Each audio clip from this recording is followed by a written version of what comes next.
Hello, thanks for tuning into this video. Really appreciate it. I'm Susan Lynn. I'm a psychic and a medium. Today we're going to be talking about Ukraine. This happens to be August 9th, 2024. And as I mentioned, I'm a psychic and a medium. I'm going to be tuning into the energies and I'm going to be speaking to my spirit guides in real time. I do channel them about 60% spirit guides, 40% Susan, roughly. Anyway, so this is a channeled message. I kind of don't know what I'm saying to a degree, okay? But I really want to do this video because there's hope on the horizon. I'm wearing yellow for the sunflowers, if you understand that about Ukraine, also yellow for the Ukraine flag. I'm a big fan. I'm a big supporter of Ukraine. As a matter of fact, I did 3 videos when this whole war started. 1, 2, 3 videos in succession that predicted a lot of what happened in this situation. The timing, completely wrong. Got the timing so wrong. But everything where we are today was predicted in those videos. Now, where the last prediction I made in those videos was that the end of the war would come from unrest within, and the people within Russia would revolt and have unrest for a lot of reasons, any number of reasons, all valid. And that would cause this sort of uprising and upheaval, number one. Number two, the oligarchs that have been, the words they're saying is mercilessly hunted down and offed, unalived. I have to use certain words here. Well, the ones that are left, they remember what it was like to go to the French Riviera, to have their yacht, to have their Ivy League school in the United States for their grandkids. All of that is gone. Their luxury lifestyle is gone. They live like hunted people. They're hunted by Interpol. They're hunted by other international criminal investigations. They're hunted by these regulations on their money, and they're hunted by Putin if they're not careful. So these oligarchs, the few, and there are a few that are left, they get it. They know what Russia is capable of in the sense of money, in the sense of how much money can be made in that country. This is a country with vast resources, vast natural resources, the spirit guides are saying, but they're all locked up because of this stupid war that Putin is waging that they don't care about. You know what they care about? Their money. They care about living. And so you've got this energy that's against Putin already. And that's why a lot of those oligarchs have fallen out of windows. It's the same energy. Okay. So number one, people uprising. Number two, oligarchs seeing a weakness, starting to see a weakness around Putin, and then taking advantage of that because they can become king for a day, is what the spirit guides are saying. The way I saw it happening all those years ago was there would be a man that would take over. Putin does whatever he does. He disappears. He goes unalived.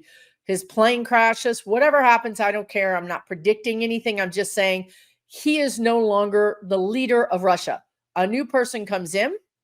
It's a man, and it's either an oligarch that has a connection to the military, meaning it's an oligarch that has the praise, the partnership of the military, or it's a military person who has a connection to an oligarch. But it is that kind of energy. There is definitely a military energy here because when they take over, there's mayhem.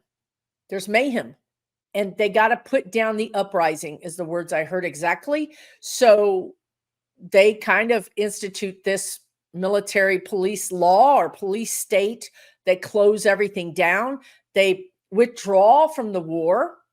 I mean, it's a little bit of a stalemate. I'll get to that in a minute, but they withdraw from actively trying to incur or go into Ukraine. So they stop where they are. They try to dig in where they are. They don't want to give anything up. I mean, I'm not saying that these people are Boy Scouts. I'm not saying they're going to go, oh, we're so sorry. Here, take Crimea back. I'm not saying that at all.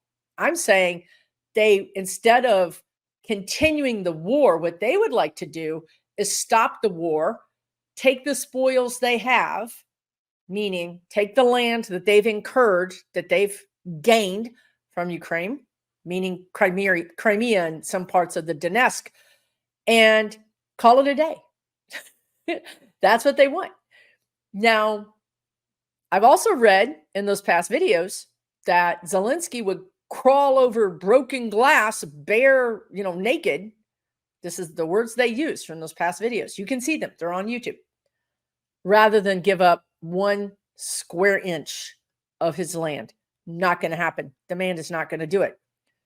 Also, he's never going to give up looking for those kids that were removed from those areas near Russia and readopted or whatever happened to them. Some of those kids have been returned. The majority have not. He's never going to stop looking for those kids. So these are the 2 sticking points. Okay. This is kind of where I left it in those videos. Now let's fast forward to today. Recently, within the last 6 months, the spirit guide said, once Ukraine gets the F-16s, it's game over. The F-16 fighter jets, the game is over. They said that 6 months ago. Now, my guides do predict pretty far out in advance. Like, they don't predict this is going to happen today. Time is not the same over there than it is here. So I would say that my predictions are oftentimes a month to 3 months in advance. Okay. So here we are. The Ukrainian military now has the F-16s. They have them on the ground. And yet people told me, Susan, you don't understand military. The F-16s aren't going to do anything because there's drones, there's guns. They're just going to get shot down. They're not going to help Ukraine. And I thought, why would the spirit guides tell me they're going to be the end of this thing? They're going to be the game changer. Why would they say that? Well, here we are today. Here's why they would say that. I'm not going to tell you any more than I need to because I'm on Ukraine's side. So if I happen to have some psychic intelligence that I don't think I should share, I'm not going to share it. I'm going to tell you what's been reported. Now, it's not being reported in Western news because Western news can't even report correctly on 45, as we've seen. They're worthless. That's a whole nother video I'm getting ready to do. But here's the thing that's happening today that is so hopeful, so reason why I'm wearing yellow, so reason why I see an end to this war on the horizon. And that is surprise attack. Ukraine launched this surprise attack where they took a very small number of infantry. Now, this infantry would be akin to, say, our Army Rangers, right? They're a light, the guides are saying they're light tactical soldiers, meaning they can move quickly. They're not encumbered by 700 troops or tanks even. They might have tanks, but they're moving very lightly. Now, here's why this is important, because everybody has drones and everybody has really good thermal imaging, and they can see if Ukraine is adding a bunch of people to a site. It's clear. It's like you're having a war in a fishbowl. Everybody can see what you're doing.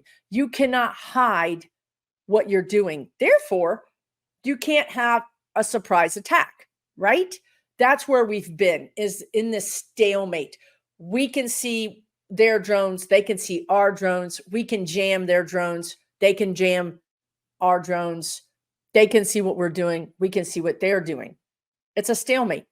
Except for now, it's not, because the Ukrainians have found a way that is just will be written about in war history books for hundreds of years, the spirit guides are saying.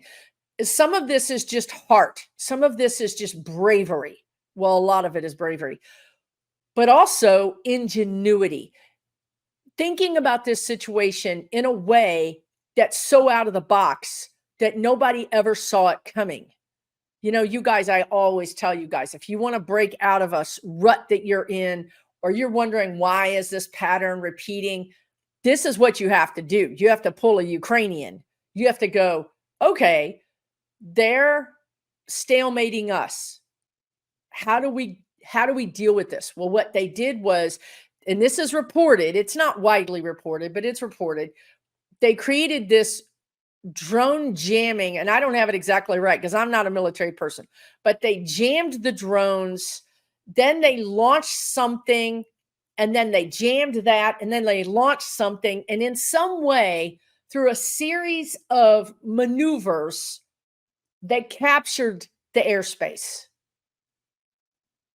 Yes, they captured the airspace. They owned the airspace by jamming the drones and then using other drones to shoot down the attack helicopters, and then using other drones to jam this thing. It's brilliant. It's absolutely brilliant. I don't have all the details. I'm telling you what I know.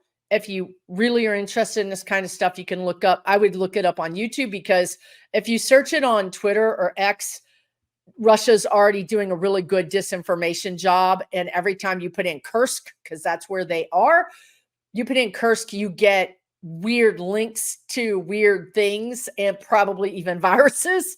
So I wouldn't go looking in places that you can't afford to lose your hard drive.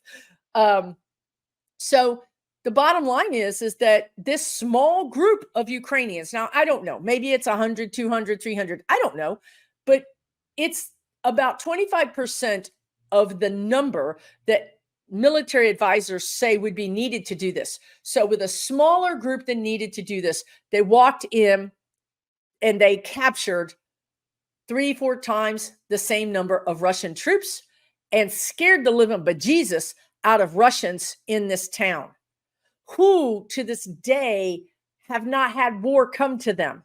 They've been living a pretty, relatively speaking, normal life. Not normal, but relatively speaking, certainly compared to how Ukraine has been living. Well, now you could actually see it on Google Maps. I think it was yesterday, the red line. You know, when you're going somewhere and you have the GPS on and it shows a red line, you're like, oh, great. You know, nobody's getting down that road. That was Kursk yesterday, with all the Russians in their cars trying to get out. Now, did the Ukrainians go after civilians? No, they didn't. They did not.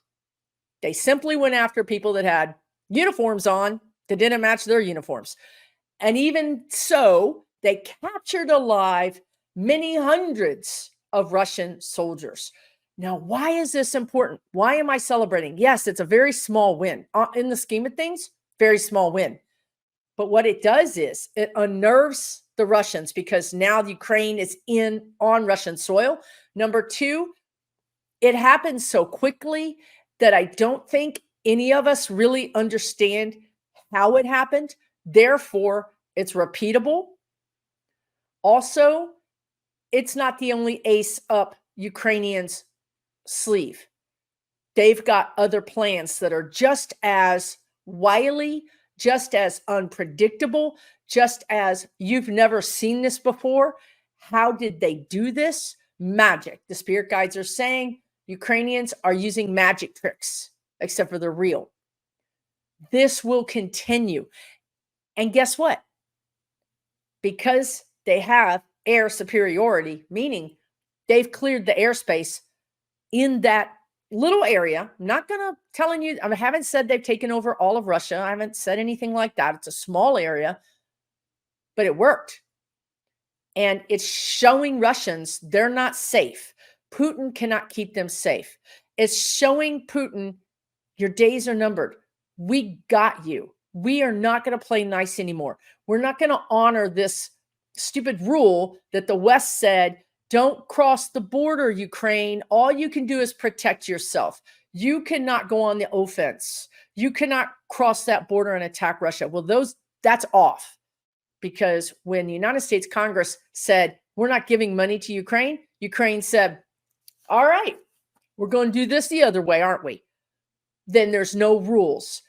If the United States isn't giving us the money, then we're not following the United States rules. And then they started incursions across the border. They started going across the border.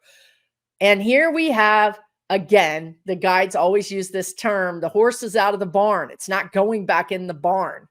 You can't put it back. It's over. Ukraine has decided it's going to attack Russia. It's decided it's going to go over that border, and it's decided it's going to win this war. So now, and I've always seen Ukraine winning the war. I will say that as well. From the first few videos that I did, I've always seen them winning the war. And I told you in the first 3 videos that Ukraine would be pulverized. I said that. I said that it will be pulverized. I said that it will rise like a phoenix out of the ashes. So this is all stuff that I've seen happening and is happening. So why is this important today? Because this is everything. The spirit guides are saying they have about 3 months until the conditions change dramatically. I guess that's right. September, October, November. 3 months until winter comes in, mud, snow, whatever. It's now or never. This is it. It's now or never.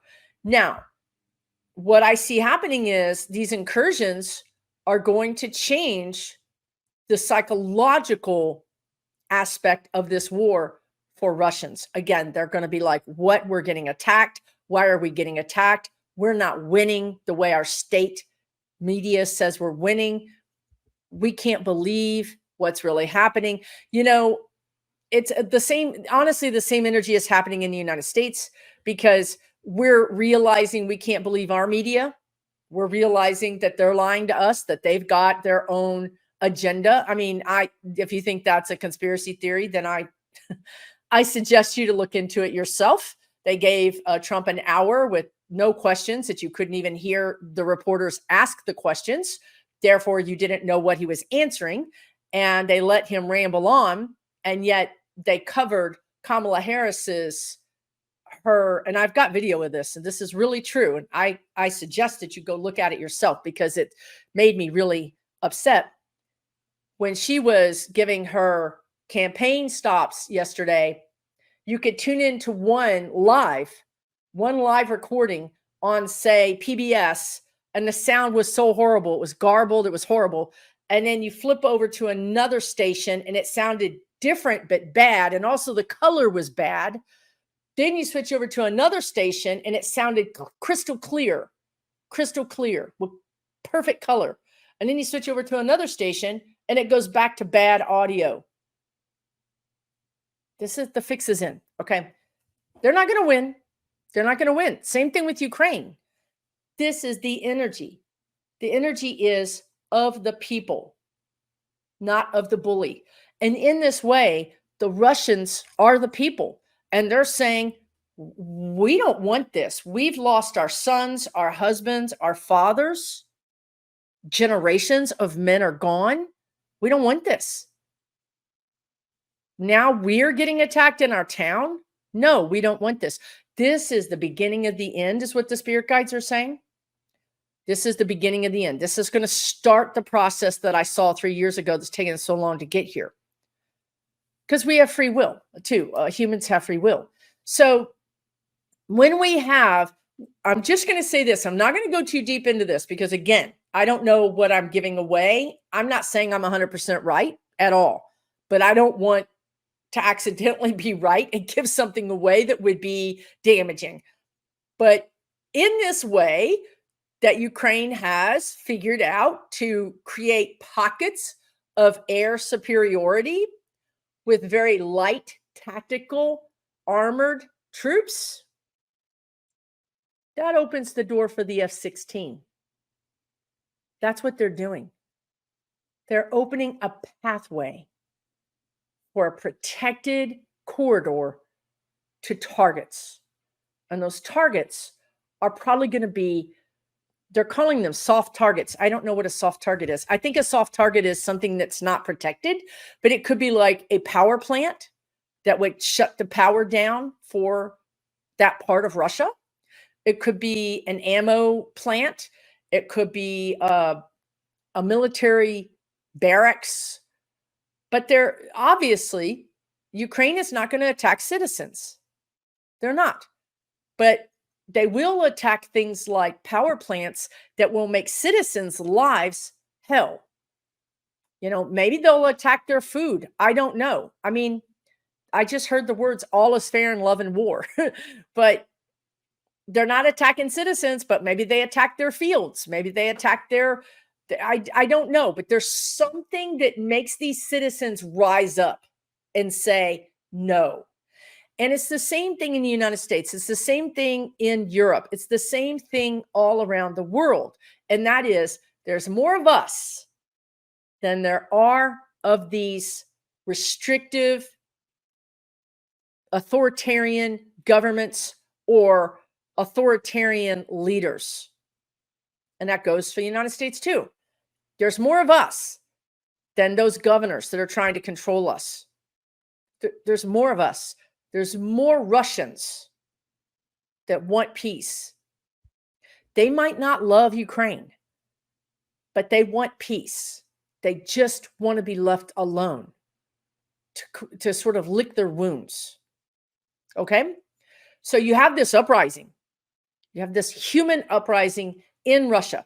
Well, they can't handle a war on two fronts, is what the spirit guides are saying. They can't deal with these people who are now actively working against the government by attacking the police, attacking governmental offices, and then at the same time deal with Ukraine, who's doing these magic maneuvers on them. It's too much.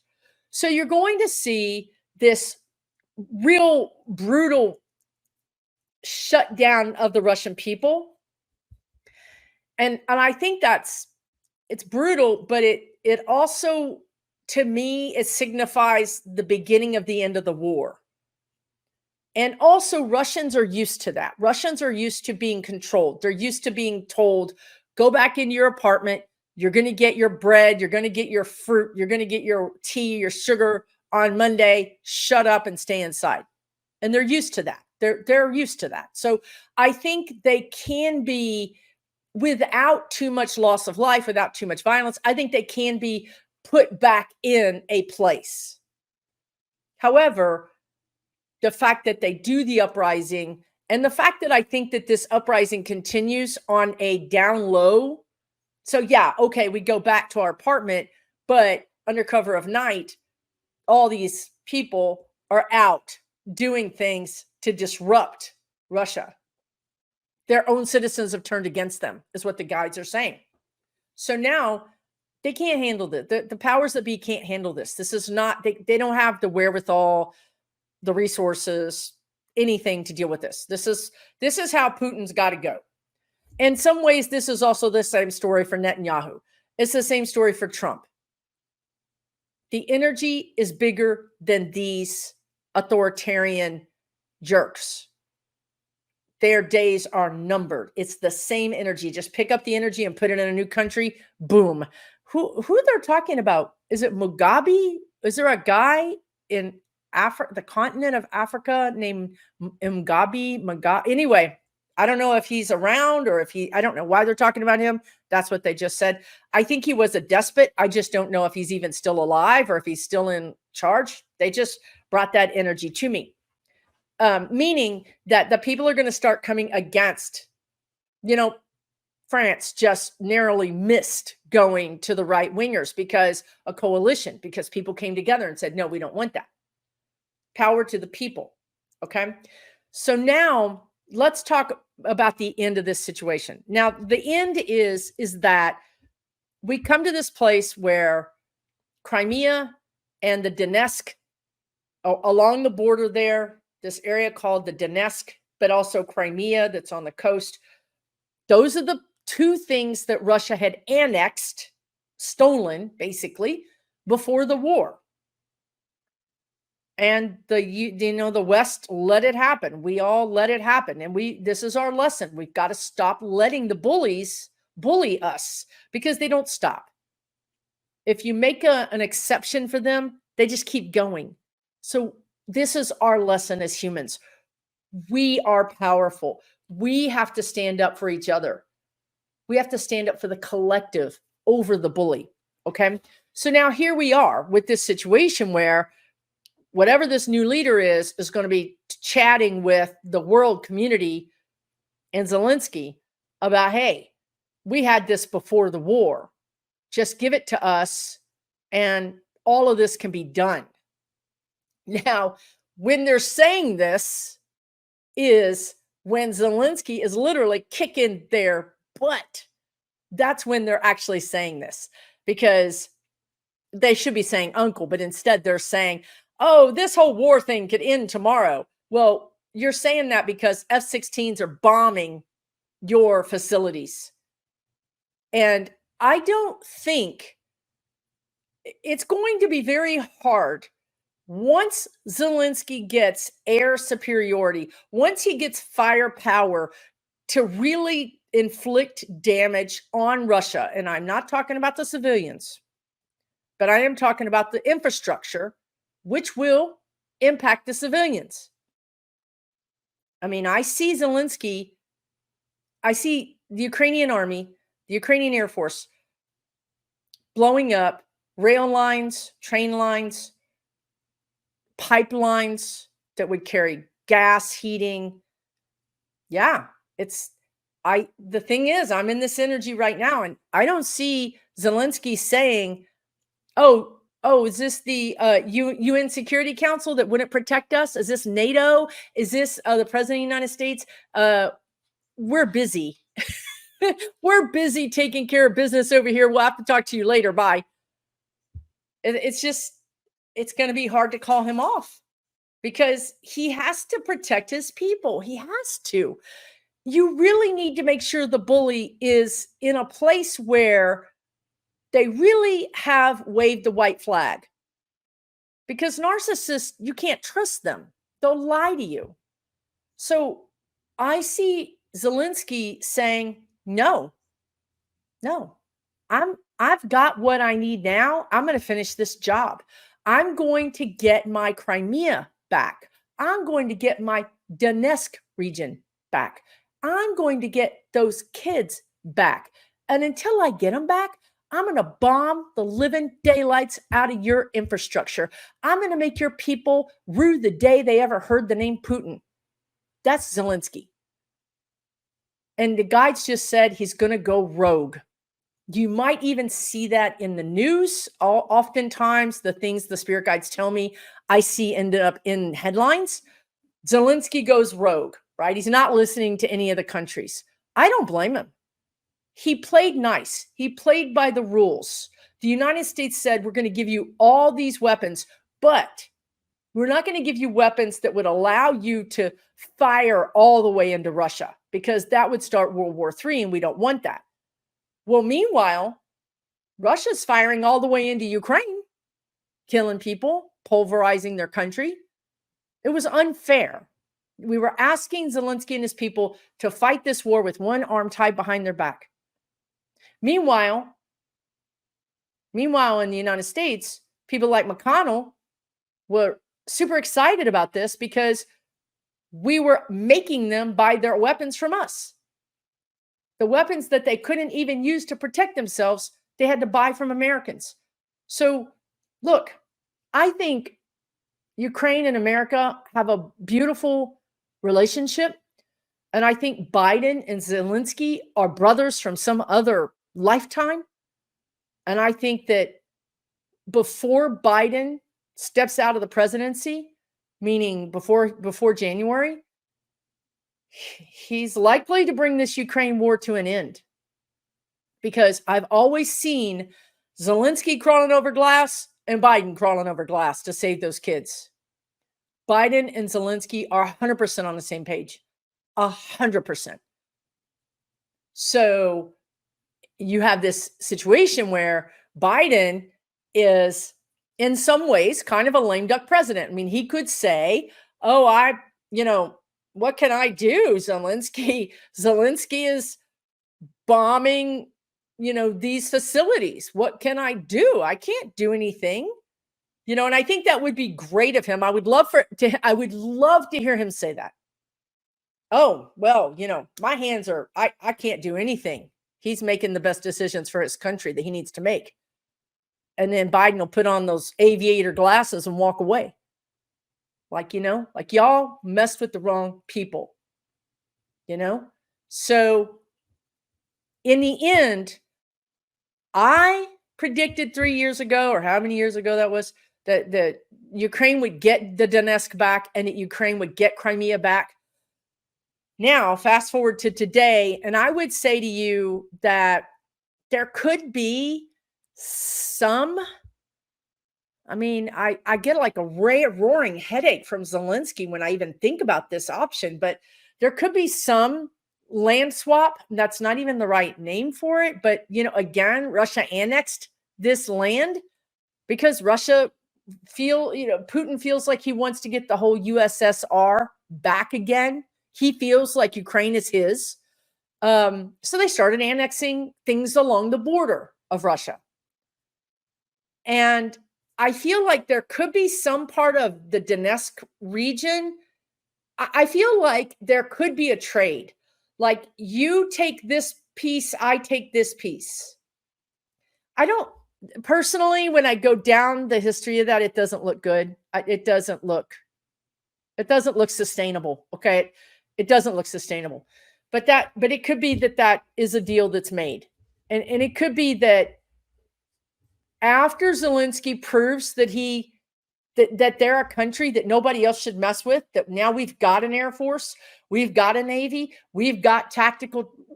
Zelensky's army, his military will be studied for hundreds of years. That's how good they are. That's how good they are. So once he's proven that, and he's going to feel comfortable stepping down out of the presidency and saying, let's rebuild our country, he could make a deal. Now, let's talk about Crimea. The best thing the guides have told me about Crimea, and they're still telling me this, and I don't know if it's going to happen. I'm just saying this is a solution. Whether it's a solution that Zelensky would finally agree to, I don't know. But a solution might be, again, along the same energy of what I talked about with Donetsk, with like, okay, you could continue to annex this. Perhaps you rent it from us. You want the Donetsk? Okay, fine. It's going to cost you. It's ours. We'll rent it to you. You can rent it for 100 years for this amount of money. And then let's see what you say. So that was the same solution I've talked about in many videos about Crimea. Look, if Russia wants a port in Crimea, fine, we'll rent you a port in Crimea. You want a port? We'll rent it to you. You can have a 50-year lease. But you're going to have to pay us, and you're going to have to pay us up front. And that might look like when you get your amazing gas pipelines flowing again, that countries that buy from you automatically have to circumvent and pay us first. Because again, are we ever going to trust the narcissist? No, we're never going to trust the narcissist. What we're going to do is we're going to say any contract that's made from Europe to buy this gas or to buy this oil or to buy these minerals, the money comes off the top straight to Ukraine. Not only to pay for whatever they're renting, whatever they're leasing from Ukraine, but also to pay Ukraine back for the damage done. And that's why I think Zelensky needs to pound them. He needs to really make them hurt so that they will be more likely to negotiate a fair deal. They're narcissists, they're autocrats, they're dictators, they're despots. You cannot count on them to be fair, be neutral. You can't count on that. And you can't count on some group of nations to make them be fair. They're not going to be fair. They have to be forced to say uncle. They have to be forced to wave the white flag, to surrender. Only when someone surrenders can you then know that they're going to be fair in their negotiations. That's what Zelensky wants, and that's what Zelensky is going to get, because nobody has seen what this man has up his sleeve yet. We haven't seen it yet. We've seen nothing yet.